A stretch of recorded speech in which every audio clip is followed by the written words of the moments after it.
Hello everyone, welcome back to Oliveboard. I am Pooja और आज हम बात करेंगे मंथली कंपाइलेशन के लास्ट पार्ट में। मतलब हम banking and financial current affairs को डिस्कस करेंगे। आई नो ये थोड़ा लेट हो गया, बट आपको पता है शिफ्टिंग के कारण थोड़ा सा डिले हो गई सारी चीज़ें। बट कोई बात नहीं, हम यहाँ पर मार्च मंथ में जो भी करंट अफेयर्स न्यूज़ में थे बैंकिंग से रिलेटेड, उनको यहाँ पर हमें डिस्कस करना है। अच्छा, एक और इम्पॉर्टेंट बात कि इस पीडीएफ के एंड में आपको जो मैंने इंटीग्रेटेड अम्यूजमेंट स्कीम आरबीआई की एनुअल रिपोर्ट आपको डिस्कस की थी, वो पीडीएफ भी इसके लास्ट में आपको देखने को मिलेगी। उस पर हम डिस्कशन नहीं करेंगे क्योंकि मैंने उस पर ऑलरेडी सेपरेट वीडियो बनाया हुआ है, क्योंकि बहुत इंपॉर्टेंट टॉपिक था। फर्स्ट टाइम आरबीआई ने इस रिपोर्ट को रिलीज किया था, करेक्ट। तो आप उस सेपरेट वीडियो को देख सकते हैं। इस वीडियो में केवल पीडीएफ के जो कंटेंट है उसे हमने इंक्लूड किया है, लेकिन एक्सप्लेनेशन यहाँ पर शामिल नहीं है। केवल हम मार्च मंथ में बाकी जो करंट अफेयर्स न्यूज में थे बैंकिंग से रिलेटेड, उनको यहाँ पर डिस्कस करेंगे। आई होप आपको क्लियर होगा हमारा टॉपिक ऑफ डिस्कशन क्या है, banking news and financial news. इसके पहले मार्च मंथ के जो भी इंपॉर्टेंट कंपाइलेशन थे, जैसे कि appointments, national news, state news, defence, वो सब मैंने ऑलरेडी कवर किया हुआ है। अगर आपने नहीं देखा है तो प्लेलिस्ट में जाके उन्हें देख लीजिएगा। डेफिनेटली आपके आने वाले एग्जाम में ये मदद करेगा ही करेगा, क्यों? ठीक है। और आपको 6 मंथ का, मिनिमम 6 मंथ का करंट अफेयर्स रेडी करना है, और उनमें से एक मंथ आपको मार्च में देखने को मिलेगा। क्लियर। अब बहुत सारे बच्चों के डाउट होते हैं कि ये पीडीएफ कहाँ से आएगी, कहाँ से हमें पीडीएफ मिलेगी। तो बहुत आसान सा इसका आपको सॉल्यूशन है। कुछ नहीं करना, प्ले स्टोर पे जाना है, वहां से ऑलिव बोर्ड के एप्लीकेशन को डाउनलोड करना है। और ऑलिव बोर्ड के जब आप एप्लीकेशन को डाउनलोड करते हैं तो वहां आपको daily current affairs, weekly current affairs, monthly compilation and monthly magazine वहां पर अवेलेबल होती है। तो आप इसे इजीली डाउनलोड कर सकते हैं, कोई भी यहाँ पे परेशानी नहीं आएगी। इसके अलावा एक बहुत ही इससे भी बेहतर मैं आपको ऑप्शन देती हूँ। आप ना यूट्यूब पीडीएफ बंडल कोर्स को परचेज कर सकते हैं। उसमें क्या होगा, उसमें आपको जितने भी पीडीएफ्स होते हैं वो सारे मिल जाएंगे। पीआईबी स्कीम्स, गवर्नमेंट स्कीम, सब कुछ वहां पर आपको मिल जाएगा। तो आपको पढ़ने में और भी आसानी हो जाएगी। मतलब सारे जो प्रोडक्ट हम यहाँ पे जनरल अवेयरनेस के लिए लॉन्च करते हैं, वो सारे प्रोडक्ट की पीडीएफ आपको पीडीएफ बंडल कोर्स से मिल जाएगी। तो उसे भी आप देख सकते हैं ऑलिव बोर्ड के एप्लीकेशन से। डन। चलिए स्टार्ट करते हैं पहली न्यूज से। तो फर्स्ट न्यूज है यहाँ पे, government form expert committee chaired by the finance secretary TV Somanathan for the uniform KYC norms. अब होता क्या है, आप जब बैंक जाते हैं अपने अकाउंट ओपन कराने या कोई भी फाइनेंशियल सर्विसेज को लेने के लिए, तो हर बार आपको multiple time KYC, no your customer, कराना पड़ता है। तो क्यों ना एक इस तरीके से पोर्टल डिजाइन किया जाए कि हमें मल्टीपल टाइम केवाईसी कराने की जरूरत ना पड़े। क्लियर। इसलिए गवर्नमेंट ने एक एक्सपर्ट कमेटी का फॉर्मेशन किया है, जिसको चेयर कर रहे हैं हमारे फाइनेंस सेक्रेटरी टीवी सोमनाथन। ठीक है। ऑब्जेक्टिव क्या है, the committee will suggest how to apply uniform know your customer norms across the different sector. ठीक है। ऑलरेडी ऐसी कोई फैसिलिटी है क्या? आंसर है यस। ऐसी एक फैसिलिटी हमारे देश में ऑलरेडी काम कर रही है, बट वो सभी बैंकिंग सर्विसेज के लिए नहीं है, वो केवल आपके सिक्योरिटी मार्केट के लिए ऑलरेडी इस तरीके से केवाईसी नॉर्म्स आपको देखने को मिलेंगे। Clear? In India, at present, separate KYC are needed for different financial products such as opening a bank account, investment in the mutual funds, buying a life coverage, या फिर आपको कोई और सेविंग पर्पस के लिए अकाउंट ओपन करना है। हर के लिए अलग केवाईसी की रिक्वायरमेंट होती है, इसलिए इस प्रॉब्लम को सॉल्व करने की बात की जा रही है। हमारी कंट्री में सेंट्रल केवाईसी रिकॉर्ड रजिस्ट्री है, जिसको सेंट्रल गवर्नमेंट ने 2016 में लॉन्च किया था। करेक्ट। ये क्या करती है, ये केवल और केवल कैपिटल मार्केट के लिए, और कैपिटल मार्केट के लिए एक यूनिफॉर्म केवाईसी नॉर्म्स यहाँ पे रेडी किया है कि आपको कस्टमर को बार बार नंबर ऑफ टाइम्स केवाईसी नहीं कराना पड़ता मल्टीपल प्रोजेक्ट में इन्वेस्ट करने के लिए। ठीक। चलिए, आपको बस यहाँ पे जो नाम इंपॉर्टेंट है वो याद रखना है कि फाइनेंस सेक्रेटरी टीवी सोमनाथन इस कमेटी को चेयर कर रहे हैं। नेक्स्ट है, ministry of agriculture and farmer welfare release second advance estimation of the major agriculture crop rabi and kharif, clear, for the year 23-24। तो बेसिकली ये एडवांस एस्टिमेशन है कि आने वाला जो हमारा ईयर है उसमें हमारा प्रोडक्शन कितना होगा। तो इस तरीके से एस्टिमेशन किया जाता है। ठीक है। आप देखेंगे इन्होंने कहा कि जो 23-24 में जो क्रॉप ईयर था हमारा, उसमें हमारा जो प्रोडक्शन है फूड ग्रेन का, वो 6.1% लोअर हुआ है as comparison to the previous year. उसका रीजन इन्होंने ये बताया कि मॉनसून लेट हुआ और मॉनसून काफी पुअर था, रेनफॉल कम हुई, जिसके कारण प्रोडक्शन कम हुआ। यहाँ पर जो टोटल फूड ग्रेन प्रोडक्शन रहा है 23-24 में, वो कितना है? 309 मिलियन टन। ठीक है। अगर हम बात करते हैं खरीफ के प्रोडक्शन के बारे में, तो खरीफ फूड ग्रेन का प्रोडक्शन आपको 1541.87 लाख मेट्रिक टन आपको देखने को, मिलियन टन देखने को मिलता है।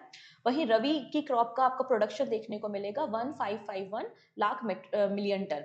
आपको ये डेटा ना याद करना पड़ेगा, ज्यादा डेटा मत याद कीजिए, आप टोटल फूड ग्रेन याद कर लीजिए, रवि की क्रॉप का कर लीजिए एंड खरीफ की क्रॉप का, बस। बाकी आप रिमेनिंग स्किप भी कर सकते हैं। चलिए, नेक्स्ट है ईपीएफओ। ईपीएफओ का एवरी मंथ एक प्रोग्राम होता है जिसका नाम है निधि आपके निकट, और ये एक आउटरीच प्रोग्राम है जिसमें ईपीएफओ के जो मेंबर्स होते हैं वो डिफरेंट डिस्ट्रिक्ट्स में जाते हैं, लोगों को अवेयरनेस दिलाते हैं। ठीक है, तो एक अवेयरनेस कैंपेन की तरह ये काम करता है। तो EPFO organising its monthly district outreach programme Nidhi Aapke Nikat 2.0 over 670 district of the country. Clear? इसमें क्या किया जाता है, जो पेंशनर्स होते हैं उनके लिए एक डेडिकेटेड हेल्प डेस्क रेडी की जाती है कि जो पेंशनर्स हैं उनके कई सारे डाउट्स होते हैं, तो उन डाउट्स को हम सॉल्व कर सकते हैं। क्लियर? नेक्स्ट, यहाँ पर आरबीआई ने वार्निंग दी थी किसके लिए, जूस जैकिंग। अभी जूस चेकिंग क्या होती है? ठीक है, सबसे पहले बात करते हैं ये वर्ड कहाँ से आया। 2011 में इस वर्ड को दिया था जर्नलिस्ट ब्रायन क्रेप्स ने।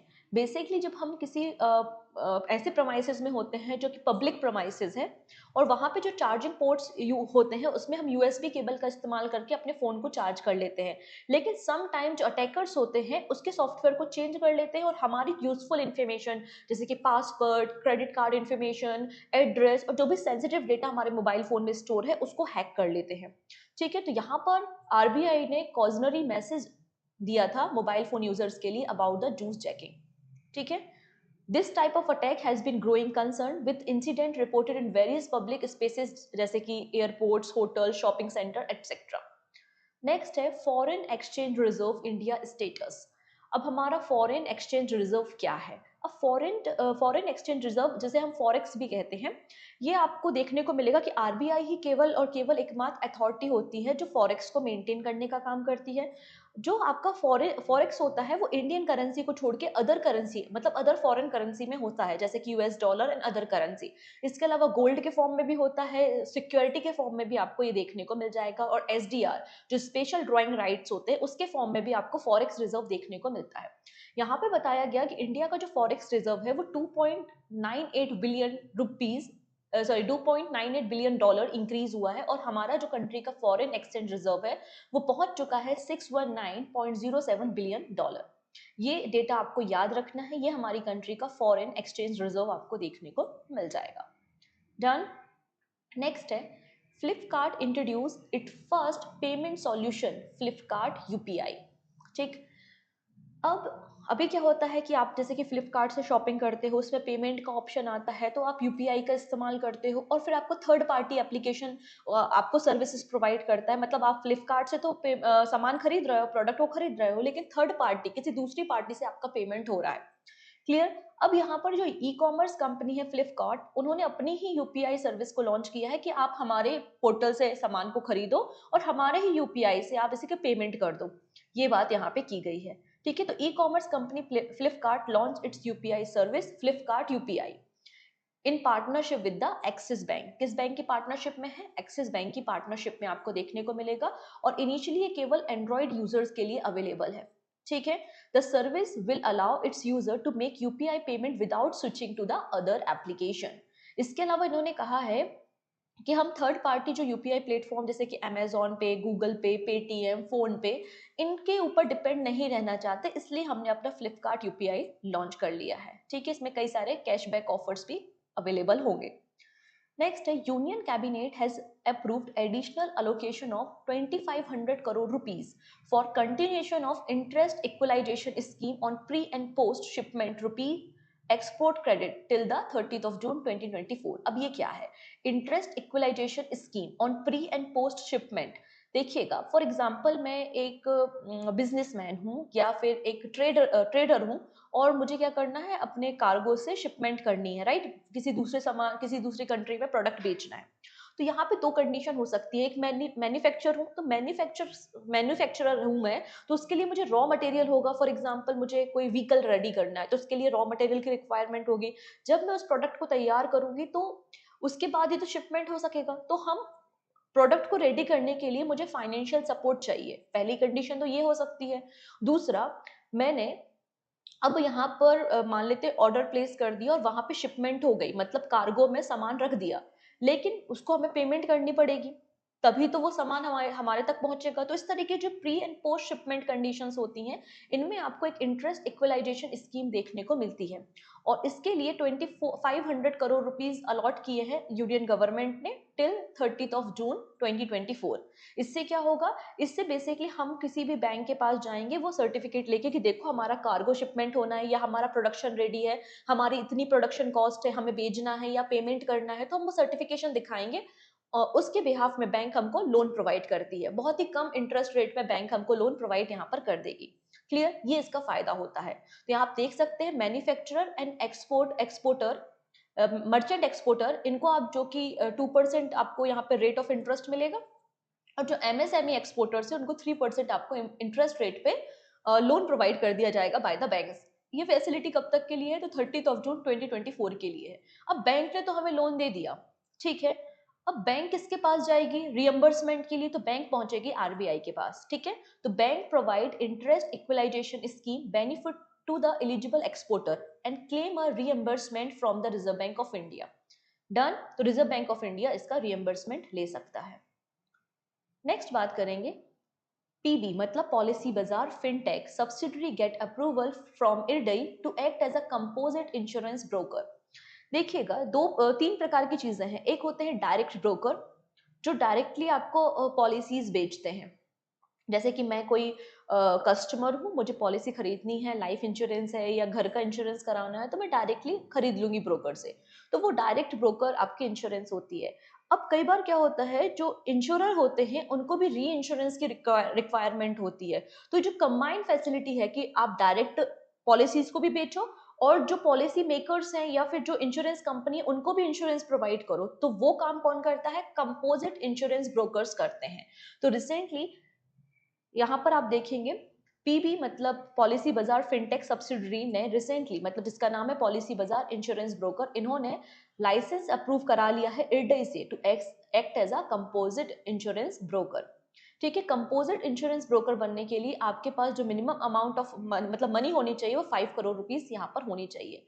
इरडई क्या होता है, तो insurance regulatory and development authority of India, इसे हम इरडई के नाम से जानते हैं। और इरडई का फॉर्मेशन कब हुआ था, इरडा एक्ट 1999 के बाद हुआ था, मतलब एक स्टैच्यूटरी बॉडी है क्योंकि इसका फॉर्मेशन किसी एक्ट के जरिए हुआ है। ठीक है, ये एक एपेक्स बॉडी है जो हमारे पूरे इंश्योरेंस सेक्टर को रेगुलेट एंड मॉनिटर करती है। हेडक्वार्टर आपको हैदराबाद में देखने को मिल जाएगा। अब इसके कंपोजिशन की बात करते हैं तो इरडई में आपको 10 मेंबर्स देखने को मिलेंगे। एक तो चेयरमैन होगा, 5 फुल टाइम मेंबर्स होंगे और रिमेनिंग 4 आपको पार्ट टाइम मेंबर्स देखने को मिलेंगे जिनको गवर्नमेंट ऑफ इंडिया अपॉइंट करती है। नेक्स्ट है आरबीआई में launch inter operable payment system for internet banking in 2024। अब ये इंटर ऑपरेबल पेमेंट सिस्टम क्या होता है, इसको आप एक एग्जांपल से समझिए। मान लेते हैं कोई एक शॉपकीपर है और शॉपकीपर के पास मैं जाती हूँ और कोई प्रोडक्ट खरीद कर लाती हूँ और मैं उसे यूपीआई पेमेंट कर देती हूँ और मैं एसबीआई का इस्तेमाल कर रही हूँ। फिर आप जाते हैं, आप भी उस दुकानदार से कुछ सामान को खरीदते हैं और उसको पेमेंट करते हैं और आप as a payment aggregator Axis bank को इस्तेमाल कर रहे हैं। तो और जो दुकान वाला है, जो शॉपकीपर है, उसका बैंक अकाउंट आप देखेंगे कि एचडीएफसी बैंक में है।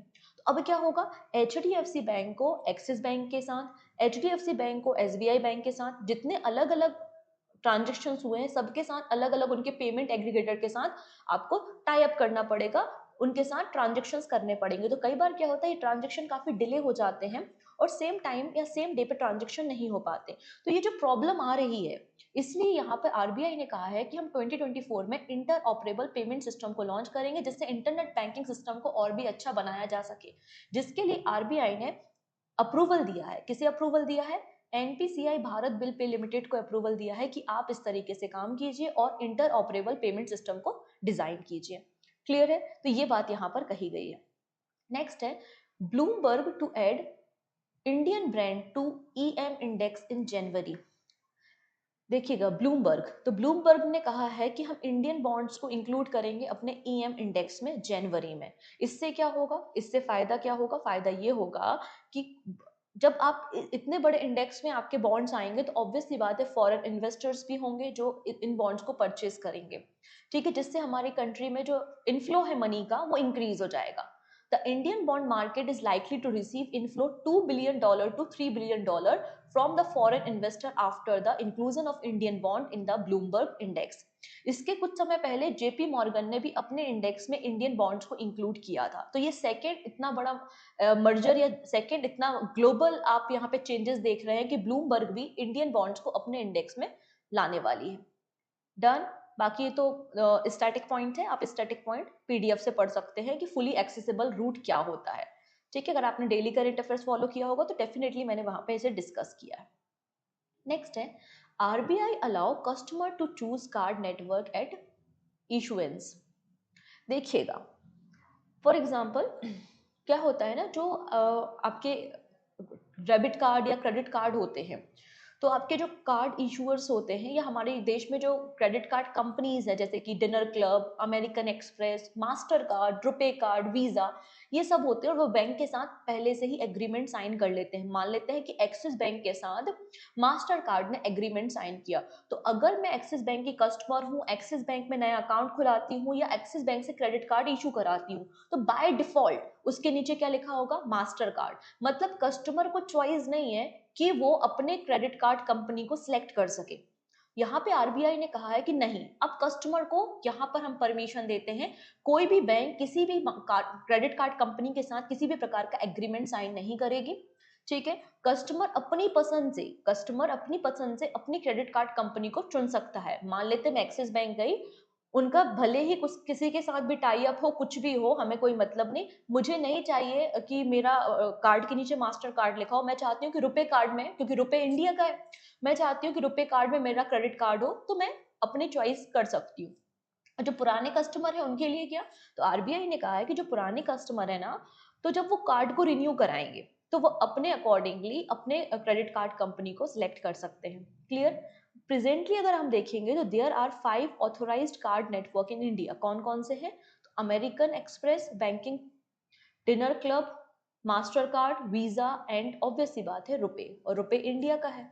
ठीक है, नेक्स्ट है RBI took action against IIFL finance and stopped it from giving gold loan. तो कुछ समय पहले आरबीआई ने क्या किया था, इंस्पेक्शन किया था, और यहाँ पर इंस्पेक्शन जब किया तो पाया गया कि जो प्रॉपर टेस्टिंग एंड वेरिफिकेशन नहीं हुआ है गोल्ड की प्योरिटी का, और इसलिए इन्होंने कहा कि आईआईएफएल अपने पुराने जो फाइनेंसिंग सर्विसेज वो करता है, लोन प्रोवाइड करता है या जो भी वो करता है वो करते रहे, लेकिन आप गोल्ड लोन प्रोवाइड नहीं करोगे, और इमीडिएट इफेक्ट से बैन करने की बात आरबीआई ने कही है। किसके लिए, आईआईएफएल फाइनेंस के लिए। नेक्स्ट है CRISIL predict India's economy to expand by 6.8% in FY25।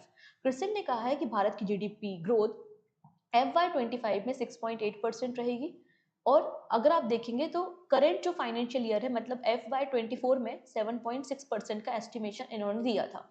Bye 2031 India की जो इकोनॉमी है वो डबल हो जाएगी, मतलब $7 ट्रिलियन हो जाएगी, ऐसा क्रिसिल ने कहा था, और इंडिया थर्ड लार्जेस्ट इकोनॉमी बन जाएगी इन द वर्ल्ड। ठीक है, done. Next, India's unemployment rate in 2023 dropped to 3.1%, show NSO data। तो रिसेंटली एनएसओ ने अपना डेटा पब्लिश किया और इन्होंने कहा कि हमारे देश में जो अनएम्प्लॉयमेंट रेट है वो डिक्रीज हुआ है। क्या कहते हैं ये लोग कि पहले हमारे देश में जो अनएम्प्लॉयमेंट रेट था वो 3.6% था इन 2022, और ये डिक्रीज होकर 3.1% हो गया है इन 2023। तो कमी आई है बेरोजगारी में, ऐसा इनका कहना है। इसके अलावा इन्होंने जेंडर डिस्पैरिटी पे भी बात की है। सर्वे में पाया गया अगर अनएम्प्लॉयमेंट रेट देखते हैं तो फीमेल में ज्यादा है as comparison to the male. The survey also highlight a decline in the unemployment rate among the female to 3% to 3.3% to 3% in 2023। Similar mail में भी अनएम्प्लॉयमेंट रेट डिक्लाइन हुआ है, 3.7 से डिक्लाइन होकर 3.2% हो गया है। लेकिन अगर अनएम्प्लॉयमेंट की बात करते हैं तो फीमेल में ज्यादा है as comparison to the male. वहीं अगर अर्बन और रूरल एरिया की बात करते हैं तो कहां पर ज्यादा होगा, अर्बन अगर बात करें तो अर्बन अनएम्प्लॉयमेंट रेट डिक्लाइन हुआ है 5.2%, और रूरल एरिया में 2.4% आपको देखने को मिल जाएगा, ऐसा एनएसओ डेटा में बताया गया है। नेक्स्ट है बैंक्स ज्वाइन आरबीआई उद्गम पोर्टल फॉर अनक्लेम्ड डिपॉजिट। ठीक है, तो उद्गम पोर्टल ज्वाइन किया है बैंक्स ने, ऐसी इंफॉर्मेशन हमें आरबीआई ने बताई। कितने बैंक्स हैं, 30 बैंक्स है। अभी अनक्लेम डिपॉजिट क्या होता है, मान लेते हैं आपने किसी बैंक अकाउंट में किसी बैंक में बैंक अकाउंट ओपन किया था, उसमें कुछ मनी डिपॉजिट किया था और 10 इयर्स हो गए हैं, 10 साल या 10 साल से ज्यादा हो गए हैं, लेकिन आपने अपने जो डिपॉजिट है उसको क्लेम नहीं किया, तो ऐसे डिपॉजिट को हम अनक्लेम डिपॉजिट कहते हैं। इसके अलावा अगर आपने एफडी कराई है तो 10 साल हो गए, 10 साल के बाद भी आपने अपनी एफडी को क्लेम नहीं किया, तो वो आपका अनक्लेम डिपॉजिट कहलाता है। तो आरबीआई ने कहा है कि 42,000 करोड़ रुपीस अनक्लेम डिपॉजिट है बैंक्स के पास। ठीक है, तो यहाँ उद्गम पोर्टल ज्वाइन करने से क्या होता है, उद्गम पोर्टल में ये 30 बैंक्स इंटीग्रेटेड होंगे और इन 30 बैंक्स में अगर आपके किसी भी बैंक में अकाउंट है तो आप यहाँ से ट्रेस कर सकते हैं कि कितना डिपॉजिट है, कहाँ पर अनक्लेम डिपॉजिट है और आप उसे क्लेम कर सकते हैं। तो कस्टमर एक्सपीरियंस अच्छा करने के लिए और जिससे अनक्लेम डिपॉजिट क्लेम किया जा सके, यहाँ पर आरबीआई ने कहा है उद्गम पोर्टल काफी सारे बैंक्स ने ज्वाइन किया है, लेकिन अभी भी काफी बैंक्स बाकी हैं। नेक्स्ट है novel insurance scheme launch for Indian worker in UAE with coverage for natural death. देखिएगा, इंडियन कॉन्सुलेट इन दुबई इन्होंने इंट्रोड्यूस की है एक नई इंश्योरेंस पैकेज जिसका नाम है लाइफ प्रोटेक्शन प्लान। बेसिकली बहुत सारे जो वर्कर्स होते हैं वो दुबई में काम करते हैं, जिन्हें हम ब्लू कॉलर वर्कर्स भी कहते हैं, तो इनकी लाइफ के लिए, इनकी लाइफ इंश्योरेंस को कवरेज करने के लिए यहाँ पर लाइफ प्रोटेक्शन प्लान लॉन्च किया गया है। इसका फायदा उनकी फैमिलीज को भी मिलेगा। ठीक है, अगर कोई नेचुरल डेथ हो जाती है या एक्सीडेंटल डेथ हो जाती है, ठीक है, यह सर्विसेज कौन प्रोवाइड करेगा, तो सर्विस प्रोवाइडर होंगे Gargash insurance services and Orient insurance, ये दोनों यहाँ पे प्रोटेक्शन प्रोवाइड करेंगे for the blue collar workers. Next है RBI and Bank of Indonesia sign MoU to promote local currency use. तो reserve bank of India and Bank of Indonesia ने recently एक MoU sign किया है, ठीक है, इन मुंबई। क्यों साइन किया, जिससे दोनों इंडियन रुपी और इंडोनेशियन रुपया में ट्रांजेक्शन कर सके, क्रॉस बॉर्डर ट्रांजेक्शन। मैंने आप लोगों को वॉस्ट्रो अकाउंट और नॉस्ट्रो अकाउंट के बारे में ऑलरेडी डिस्कस किया हुआ था। ऐसा इसलिए किया जाता है जिससे आसानी से ट्रांजेक्शन हो सके, ट्रेड भी बढ़ सके।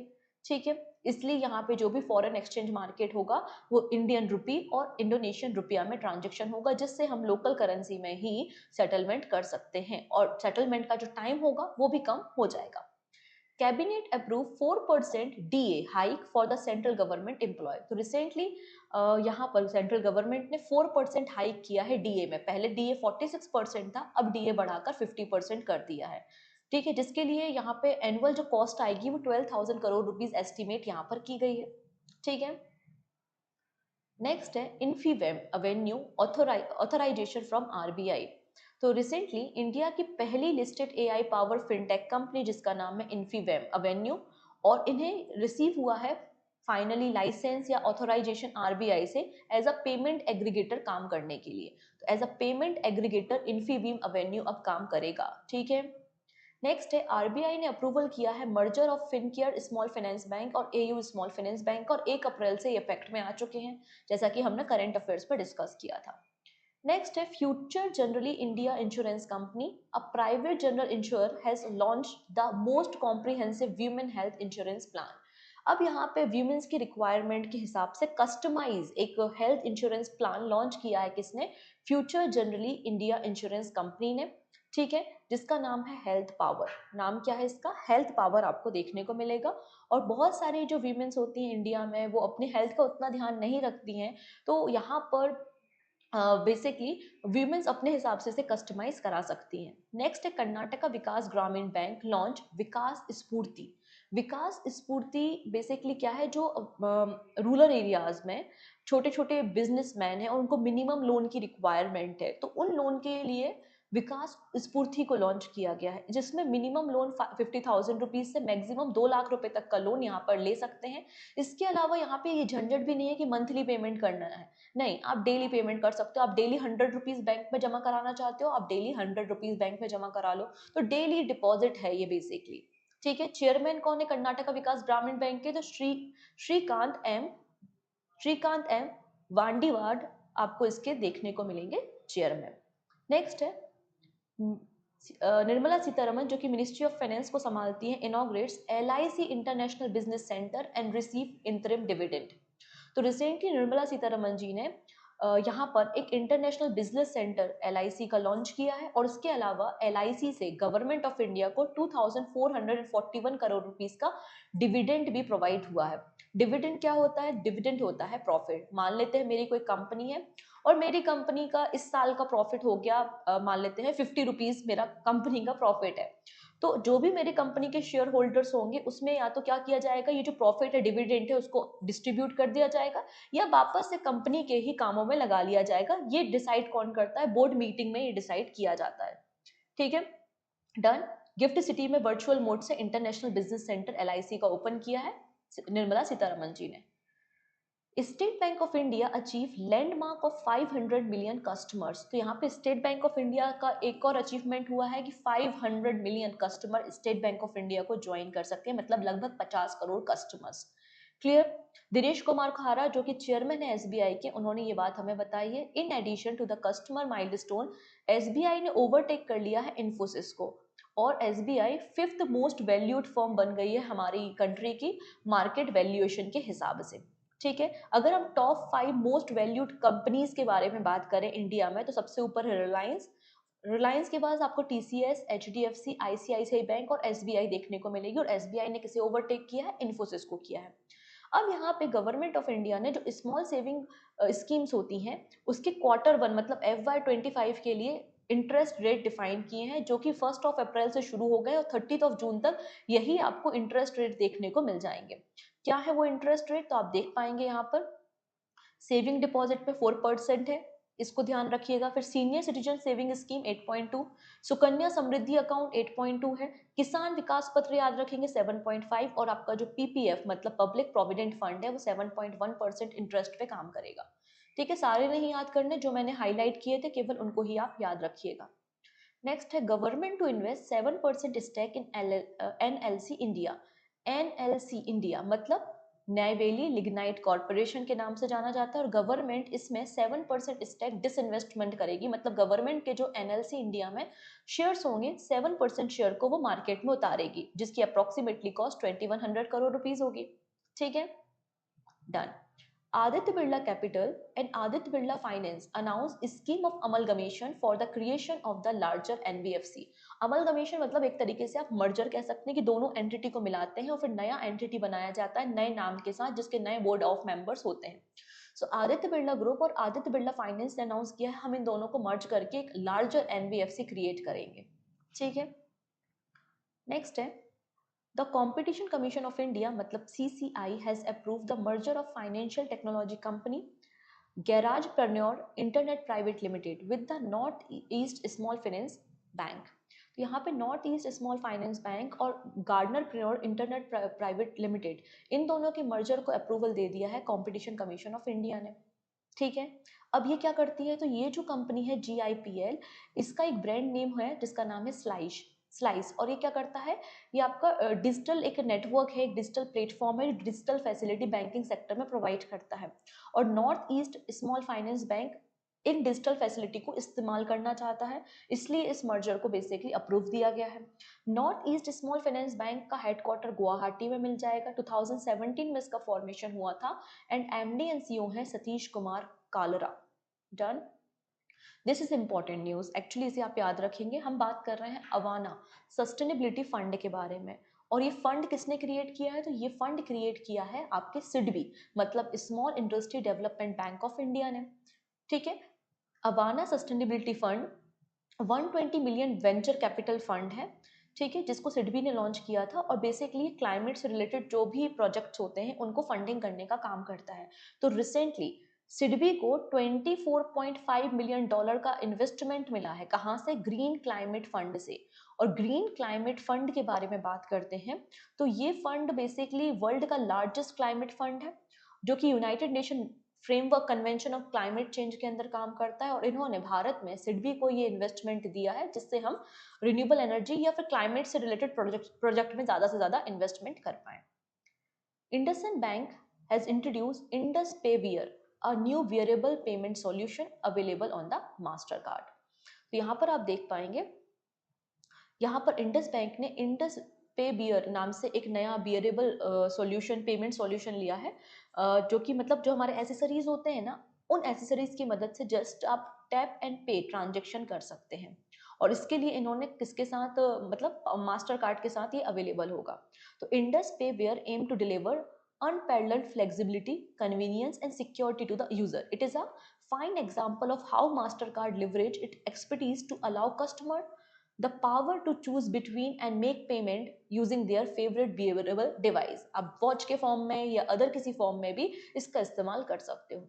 अब यहाँ पे बात हो रही है इंडसइंड बैंक के बारे में। 1994 में फॉर्मेशन हुआ था। हेडक्वार्टर मुंबई में मिल जाएगा। एमडी एंड सीईओ है सुमंत कथपालिया। नेक्स्ट है एशियन डेवलपमेंट बैंक ने $23 मिलियन लोन दिया है किसे, फिनटेक सेक्टर को। हमारे देश में जो फाइनेंशियल सेक्टर है उसको और इम्प्रूव करने के लिए, इन्हांस करने के लिए एशियन डेवलपमेंट बैंक ने प्रोवाइड किया है 23 मिलियन डॉलर का लोन।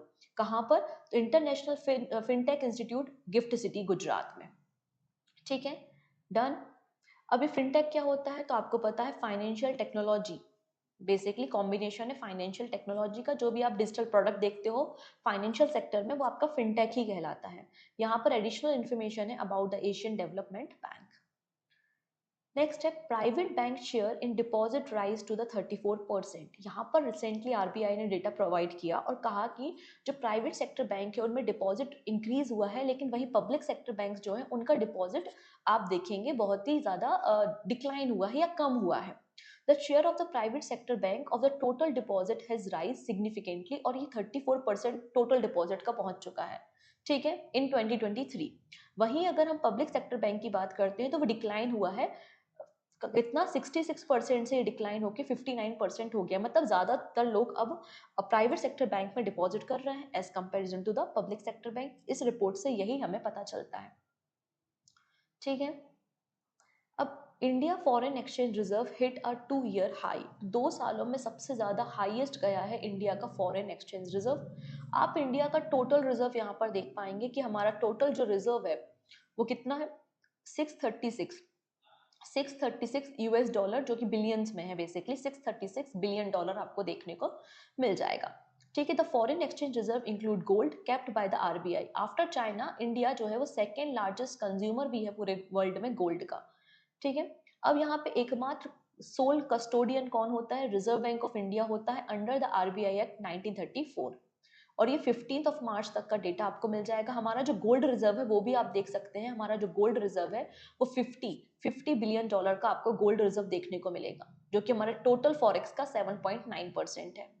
ठीक है, नेक्स्ट है, ये डेटा आपको थोड़ा सा याद रखना पड़ेगा। नंबर्स हैं, आई नो डिफिकल्ट होता है, बट स्टिल आपको इस पे काम करना पड़ेगा। ठीक है, हम बात कर रहे हैं यहाँ पे gross direct tax collection for the financial year 23-24।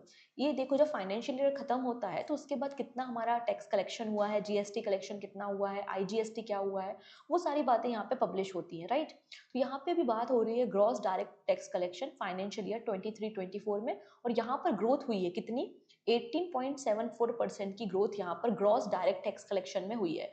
वहीं अगर हम नेट डायरेक्ट टैक्स कलेक्शन की बात करेंगे तो यहाँ पर हमें 19.88% की ग्रोथ देखने को मिलेगी। तो हमारा नेट कलेक्शन हुआ कितना है? तो नेट कलेक्शन हमारा 18 लाख 90,259 करोड़ रुपीज। मतलब आप याद रख सकते हैं राउंड फिगर में ऑलमोस्ट 18 लाख करोड़ रुपीज आपका यहाँ पे नेट कलेक्शन हुआ है जीएसटी का। ठीक है, कुछ लोग ऐसा होता है कि समटाइम कुछ लोग होते हैं कि फाइनेंशियल ईयर एंड होता है उसके बाद टैक्स पे करते हैं, लेकिन सम टाइम पर्सन एडवांस में ही टैक्स पे कर देते हैं। तो एडवांस टैक्स कलेक्शन हमारा कितना है? 9,11,534 करोड़ रुपीज आपको देखने को मिलेगा, और इसमें भी इंक्रीमेंट हुआ है 22.31% से। ठीक है, इसके अलावा यहाँ पर एक और बात बोली है रिफंड अमाउंट। तो रिफंड अमाउंट भी इंक्रीज हुआ है, और यहाँ पे आप देखेंगे 23-24 में हमने 3,36,000 करोड़ रुपीज रिफंड किए हैं। नेक्स्ट है आज SEBI approve launch of better version of T+0 settlement on the operational basis. देखिए, अभी T+0 क्या होता है कि आप सेम डे में जो ट्रेडिंग कर रहे हैं और सेम डे पे ही आपकी ट्रांजेक्शन कंप्लीट हो जाए। सेम डे पे ही आपका सेटलमेंट हो जाए, इसे हम T+0 सेटलमेंट कहते हैं।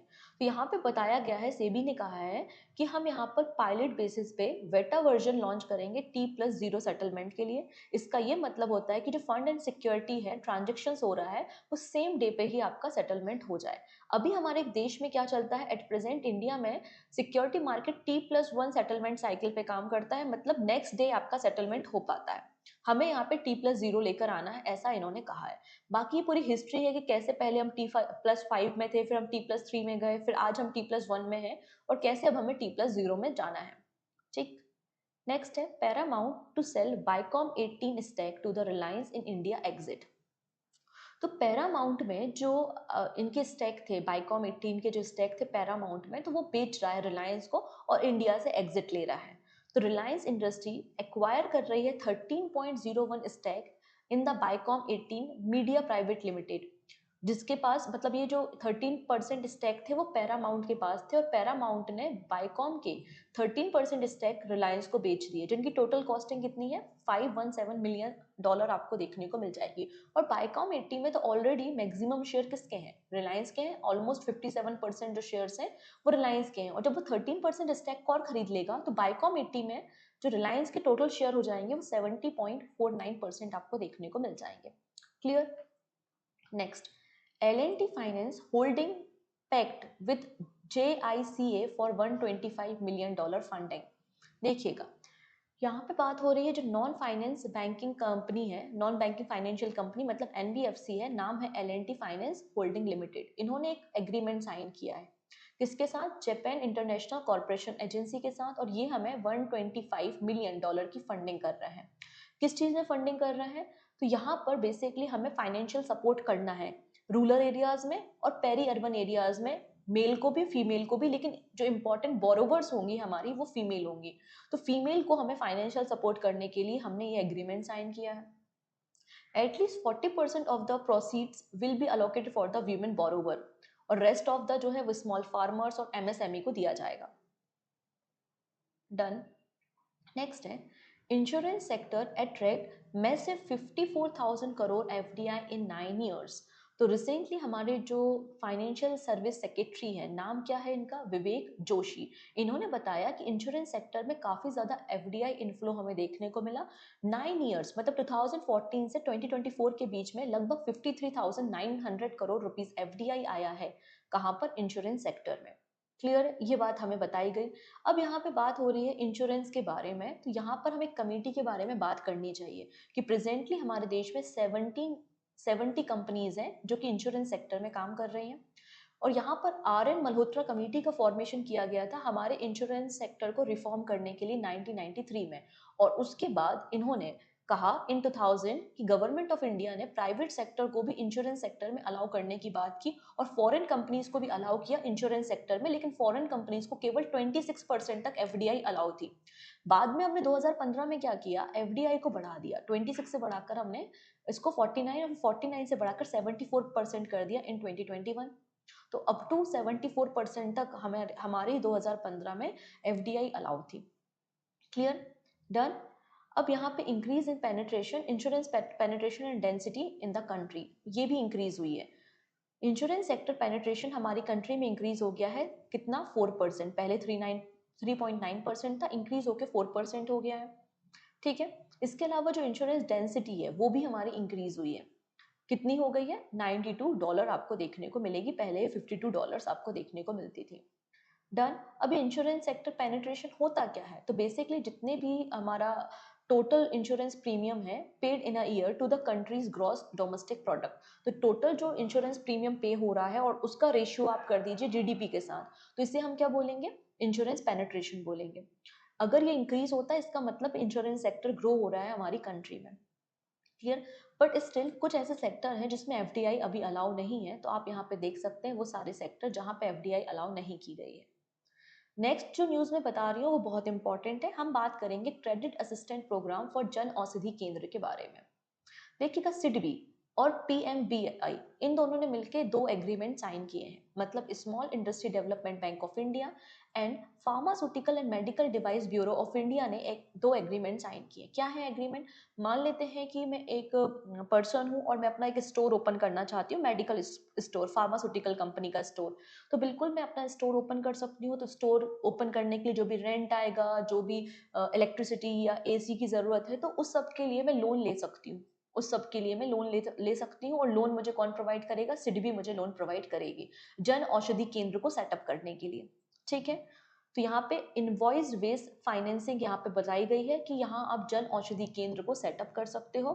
ठीक है, नया आउटलेट ओपन कर सकते हो। जो पुराना आउटलेट है, अगर आप उसको रिवाइज करना चाहते हो, रेनोवेट करना चाहते हो, तो उसके लिए भी आप इनवॉइस बेस्ड फाइनेंसिंग कर सकते हैं। अपने मेडिकल स्टोर में आपको दवाइयों की जरूरत है, स्टॉक की रिक्वायरमेंट है, तो उसके लिए भी इनवॉइस बेस्ड आपकी फाइनेंसिंग होगी।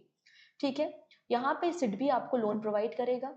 कैसा लोन प्रोवाइड करेगा देखेंगे। Project term loan up to 5 lakh rupees का, या फिर 80% ऑफ द प्रोजेक्ट कॉस्ट, जो भी सही होगा उसके अकॉर्डिंगली आपको रेंट प्रोवाइड किया जाएगा। मतलब आप अपना नया स्टोर ओपन करना चाहते हो तो रेंटल डिपॉजिट चाहिए, कंप्यूटर चाहिए, एसी चाहिए, तो वो सब आपको सेबी से लोन में मिल जाएगा।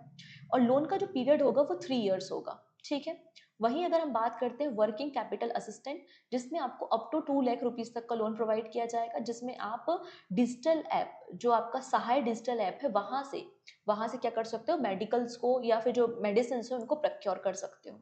इसकी जो डेट होगी वो 60 डेज आपकी टेन्योर यहाँ पर देखने को मिलेगा।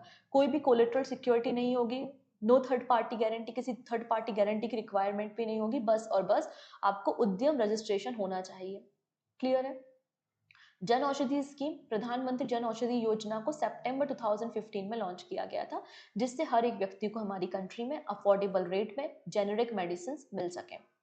ठीक, this is also very important. Modi government allot 60 to 100 crore rupees for strengthening RRBs. तो हमारी कंट्री के जो रीजनल रूरल बैंक्स हैं उनको और मजबूत करने के लिए, फाइनेंशियल सपोर्ट प्रोवाइड करने के लिए, और वो लोग minimum capital to risk weightage asset ratio 9% maintain कर सके according to the Basel's norm. तो 9% आपको capital to risk asset ratio maintain करना है। इसके लिए मोदी गवर्नमेंट ने 6,212 करोड़ रुपीस का यहाँ पर फाइनेंशियल सपोर्ट दिया है आरआरबीज को। आरआरबीज क्या होते हैं? ये कमर्शियल बैंक होते हैं जो कि इंडियन गवर्नमेंट इन्हें ओन करती है। जनरली ये रूरल एरियाज में आपको ऑपरेट होते हुए दिखाई देंगे। पहली बार आरआरबीज को 1975 में ओपन किया गया था, जो कि रूरल एरियाज में आपको बैंकिंग लोन्स और स्मॉल बिजनेसेस के लिए लोन प्रोवाइड करते हैं। एग्रीकल्चर के लिए, लेबरर्स के लिए आपको लोन प्रोवाइड करते हैं। और पहला जो आरआरबी हमारी कंट्री में ओपन हुआ था वो 2 अक्टूबर 1975 में हुआ था, जिसका नाम है प्रथम ग्रामीण बैंक। अब ये कमेटी बनाई गई थी एक्चुअली आरआरबी को सेटअप करने के लिए, जिसका नाम है Narasimha committee on the rural credit. और इसके बाद ही हमारे देश में आरआरबी ओपन हुए। प्रेजेंटली हमारे देश में 43 आरआरबीज हैं। ठीक है, और इन्हें 12 शेड्यूल कमर्शियल बैंक स्पॉन्सर कर रहा है। मतलब जो आरआरबीज होते हैं ना, उनमें सेंट्रल गवर्नमेंट का भी रोल होता है, स्टेट गवर्नमेंट का भी रोल होता है, इसके अलावा एक और होता है स्पॉन्सर बैंक। तो आरआरबीज में इनके शेयर्स फिक्स होते हैं। मतलब ओनर कौन है? तो 50% शेयर सेंट्रल गवर्नमेंट के हैं। ठीक है, फिर आप यहाँ पे देख सकते हैं आरआरबी जो है वो जॉइंट ओनर है, गवर्नमेंट ऑफ इंडिया 50%, फिर स्पॉन्सर बैंक जो है उसके 35%, और स्टेट बैंक के, जो स्टेट बैंक होती है उसके आपके 15% शेयर देखने को मिलते हैं आरआरबी में। क्लियर है? नेक्स्ट है Bima Sugam and online insurance marketplace. तो recently insurance regulatory and development authority of India, मतलब इरडे ने अप्रूवल दिया है कि बीमा सुगम हम एप्लीकेशन पे काम करेंगे। बीमा सुगम क्या होगा? एक मार्केट प्लेस होगा जिसमें अलग अलग कंपनी की पॉलिसीज होंगी, लाइफ इंश्योरेंस भी होंगे, हेल्थ इंश्योरेंस भी होंगे, और नॉन लाइफ इंश्योरेंस भी होंगे। तो अलग अलग पॉलिसीज होंगी, उनको आप कंपेयर करके सिंपली उन्हें बाय कर सकते हैं, सेल कर सकते हैं, प्रीमियम पे कर सकते हैं, और आप इजिली इस प्लेस से, मतलब बीमा सुगम से आप अपने क्लेम को भी सेटल कर सकते हैं। ठीक है, तो बीमा सुगम एक क्या होगा? एक ई कॉमर्स प्लेटफॉर्म होगा जहां पे इंश्योरेंस कंपनी अपने प्रोडक्ट को ऑफर करेंगी, जिससे जो मिडिल मैन होता है उसका अब कोई रोल नहीं होगा, और यहाँ पे आपको सारी सर्विसेज एक ही प्लेटफॉर्म में देखने को मिलेंगी। और यहाँ पे बेसिकली इरडई का मकसद है, क्या मकसद है कि हमें 2047 तक जो इंश्योरेंस सेक्टर है वो पूरे देश में फैला देना है। मतलब हर एक व्यक्ति के पास 2047 तक इंश्योरेंस पॉलिसी होनी चाहिए। और अभी केवल हमारी कंट्री में 3% ही ऐसे लोग हैं जिनके पास इंश्योरेंस है। ठीक, नेक्स्ट है RBI grant payment aggregator licence to Innoviti payment and the Concerto software. तो अब यहाँ पे दो और कंपनीज को as a payment aggregator licence दिया है आरबीआई ने। ठीक।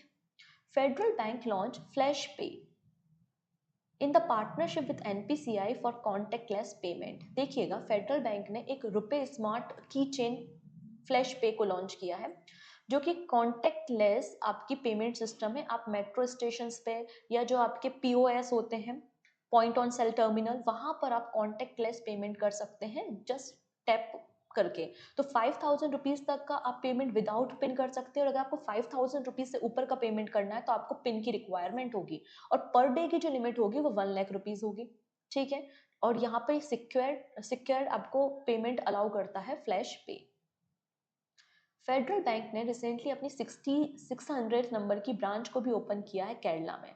तो केरला के मल्लापुरम डिस्ट्रिक्ट में तनूर ब्लॉक में बेसिकली 600 नंबर की ब्रांच को ओपन किया है फेडरल बैंक ने। फेडरल बैंक का फॉर्मेशन 23 अप्रैल 1931 को हुआ था। ठीक है। पहले इसका नाम क्या था? त्रावणकोर फेडरल बैंक लिमिटेड था, जो कि त्रावणकोर कंपनी रेगुलेशन के अंदर बना था। बाद में इसे क्या कर लिया गया, इसको रीनेम किया गया 1949 में, और इसे फेडरल बैंक लिमिटेड नाम दिया गया। और फिर जब इसे बैंकिंग रेगुलेशन एक्ट 1949 से लाइसेंस मिला, तो इसको हमने कमर्शियल बैंक कैटेगरी में शामिल कर लिया इन 1970। फाउंडर कौन है? केपी हॉर्मस, आपको इसके फाउंडर देखने को मिलेंगे। नेक्स्ट है policy Bazaar establish wholly owned subsidiary PB pay private limited.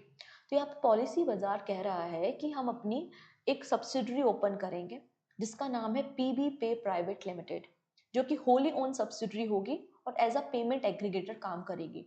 ठीक है। तो पेमेंट एग्रीगेटर क्या होते हैं? जिससे आप debit card, credit card, UPI, अलग अलग एरिया से, ई वॉलेट से पेमेंट कर सकते हो। तो यहाँ पर ये जो सब्सिडरी बनाई जाएगी, इसकी जो पेड अप कैपिटल है वो 27 करोड़ रुपीज होगी। ठीक।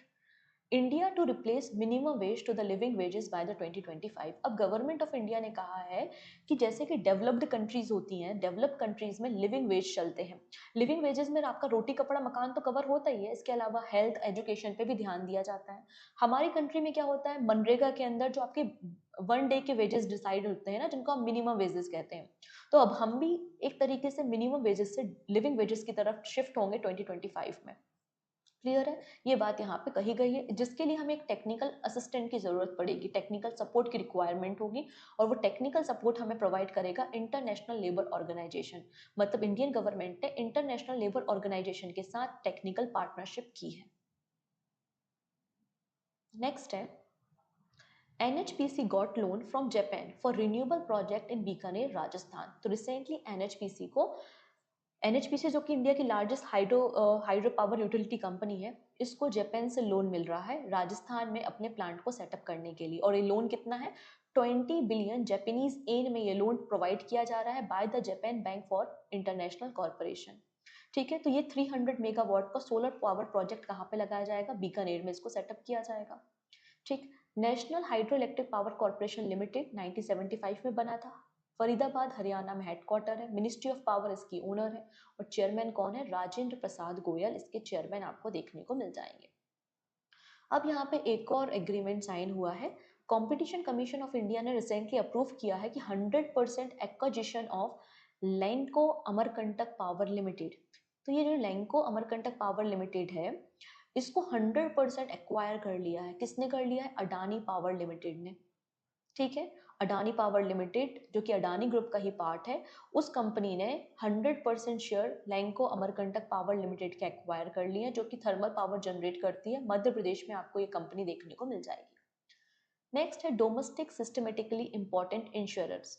बेसिकली कुछ ऐसे बैंक्स होते हैं या कुछ ऐसे बैंक्स होते हैं, अगर वो कह सकते हैं कि कोलैप्स हो जाए तो इंडिया की इकोनॉमी कोलैप्स हो जाएगी। For example SBI bank. तो ऐसे बैंक्स को हम डोमेस्टिक सिस्टमेटिकली इंपॉर्टेंट बैंक्स कहते हैं।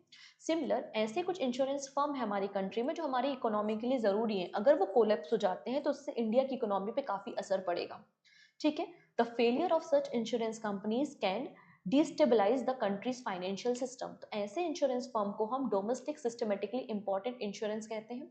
अब यहाँ पे आपको 3 फर्म देखने को मिलेंगे। वो 3 फर्म कौन कौन से हैं? तो पहला है new India assurance company limited, second है life insurance corporation of India means LIC, and third number पे है general insurance corporation of India. तो ये तीन आपको यहाँ पर देखने को मिलेंगे जिसको रिसेंटली IRDAI ने शामिल किया है। ठीक, नेक्स्ट है axis bank introduce digital opening of $US fix deposit eight Gujarat gift city for the first time. For the first time कोई बैंक है अपने एप्लीकेशन को लॉन्च कर रहा है और कह रहा है कि FD आप फिक्स डिपॉजिट कर सकते हो, वो भी डॉलर में, और उस पर आपको अच्छा खासा हम इंटरेस्ट रेट भी प्रोवाइड करेंगे। कौन है वो bank? Axis bank. So axis bank announce the introduction of digital $US fix deposit for NRI customer at the IFSC banking unit at the GIFT City, Gujarat. With this introduction, Axis Bank became the first bank to offer digital journey for the GIFT City deposit. और इसके लिए इन्होंने एक application भी open किया है, open by Axis bank. Next है Kotak Mahindra bank acquire Sonata finance. तो देखिएगा, सोनाटा फाइनेंस को एक्वायर कर लिया है कोटक महिंद्रा ने, वो भी एक दो नहीं, पूरे 100% शेयर्स को एक्वायर कर लिया है 537 करोड़ रुपीस में। मतलब अब सोनाटा जो फाइनेंस है वो किसके अंडर काम करेगी? कोटक महिंद्रा बैंक ही अब इसकी ओनरशिप होगी। ठीक, अब अंबानी और अडानी, पहली बार अंबानी और अडानी के बीच में इस तरीके की पावर सेक्टर में हमें डील देखने को मिल रही है। तो Ambani and Adani joint forces, Reliance buy stake in Adani power project. तो देखिएगा, रिलायंस इंडस्ट्री जिसे ओन करते हैं अंबानी, मुकेश अंबानी, उन्होंने 26% स्टेक एक्वायर किए हैं। अडानी ग्रुप की कंपनी है जो मध्य प्रदेश में है। कंपनी का नाम है महान एनर्जेन लिमिटेड, जो कि एक थर्मल पावर कंपनी है, मध्य प्रदेश में सिचुएटेड है, और इसकी जो टोटल कैपेसिटी वो 2800 मेगावाट की है। ये जो डील हुई है वो 5 करोड़ रुपीस इक्विटी शेयर की डील आपको देखने को मिल जाएगी। अब फर्दर न्यूज़ को डिस्कस करने से पहले एक छोटी सी information about the RBI grade B phase 2। आपकी फेज 2 के लिए डिस्क्रिप्टिव आंसर राइटिंग बहुत ज़रूरी है, तो हमने एक सेपरेट बैच लॉन्च किया है, आप इसे इनरोल कर सकते हैं ऑलिव वुड के एप्लीकेशन से। Done, clear. तो ये आज के हमारे मतलब पूरे मार्च मंथ के जो भी फाइनेंशियल न्यूज़ थी, बैंकिंग न्यूज़ थी, उनको मैंने शॉर्ट में कवर किया है, क्योंकि हमने डेली करंट अफेयर्स में डिटेल में सारी चीज़ें कवर की हैं।